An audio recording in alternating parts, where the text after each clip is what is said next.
দুনিয়াতে যত অদ্ভুত অদ্ভুত প্রশ্ন সব আপনি মুসা আলাইহিস সালামের মাথা থেকে পাবেন। বিভিন্ন বিষয়ে আল্লাহরে প্রশ্ন করতেন। সাইয়েদনা মুসা আলাইহিস সালাম আল্লাহরে বললেন, আল্লাহ আপনি আমার এমন একটা জিকির শিখাইয়া দেন যে জিকিরটার শব্দ আপনি আর আমি ছাড়া কেউ জানবে না।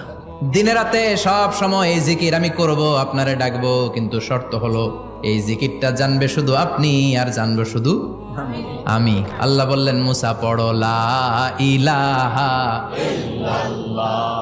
মুসা আলাইহিস সালাম কয়, মাবুদ এটা তো জাতীয় জিকির, সবাই জানে। আমি তো চাইছি এক্সেলেন্ট একটা জিকির, কারো কাছে নাই, শুধু আমি জানবো আর আমি পড়বো।